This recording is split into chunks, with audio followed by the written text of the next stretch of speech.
Today I am going to give y'all my predictions for this weekend's Formula One Italian Grand Prix at Monza. There's a lot to talk about here, so let's get started. See you in 6 seconds time. Ryan Prix, and you're watching William Blackwell on YouTube. This weekend, the Formula One Series will head out to Italy to race in the Italian Grand Prix at Monza, a very historical track. But before I talk about that, I'm going to have to talk about what happened at Zandvoort. But where do I start there? Qualifying was intense early on. We saw Kimi Räikkönen out for the weekend and sidelined for an illness. And then Robert Kubica filled in. He did really well here. Did not advance to Q2. But in Q1, we saw Sergio Perez missing out. And that was kind of a shocker here. But Q2 started. Lando Norris did not make it, another shocker, and Antonio Giovinazzi made it into Q3. Who had that happening? Sergio Perez getting knocked out in Q1, Lando Norris in Q2, and Giovinazzi making it to Q3. No one had that happening. That was very uncommon. But Q3, we saw Verstappen getting the pole position, and the pole position was very crucial. This was a track right here that was hard to pass on, unless you were really fast, faster than the car in front of you, or they're a lap down. Same thing. But Verstappen on the pole was a crucial role for him getting the victory.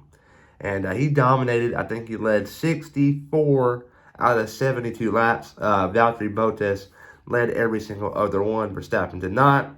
But Bottas here, things got very interesting for him. Early on in the race, he fell so far back, and the team told him, "We're out of this race." And to be told that on lap 18 to 20, that's very tough to take. That's a tough pill to swallow. But they did give him an option, and that were to stay out a little longer on a soft set of tires, which he did, to potentially hold up Max Verstappen a little too much, so his teammate Hamilton will get into the party, and he'll just let Hamilton pass him and keep battling Verstappen. But that did not go as planned, and Bottas got passed by Verstappen, and the team brought him into pit. And as soon as he pitted, a couple of laps later, Lewis Hamilton followed in suit. They put on the medium set of tires as Verstappen put on the hard.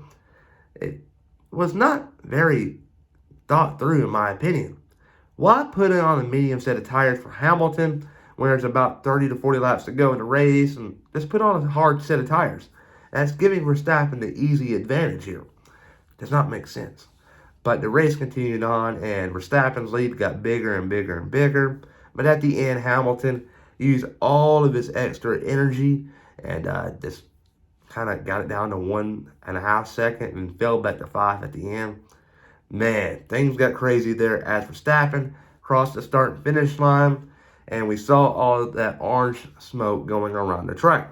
Very cool. I'm not a Verstappen fan by any means, but I do like to see all that interaction with the fans, with their driver, Max Verstappen, growing orange smoke around the stands and stuff like that all around the track.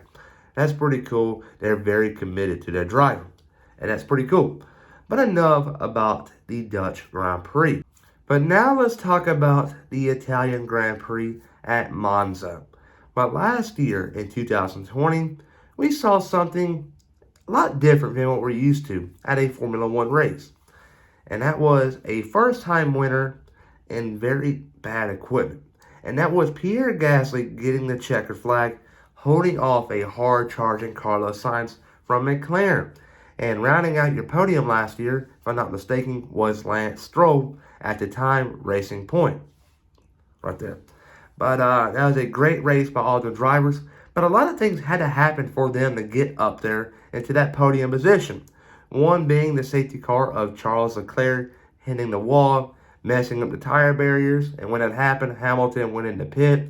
Pit lane was closed, and they gave him a 10-second time penalty. And that caused, all that stuff right there caused them to get the podium results they wanted. But I don't think that's going to happen this year. I do expect Bert Mylander to have a couple of rides around the track during the race. There will be some safety cars, but I don't think the front drivers will be involved.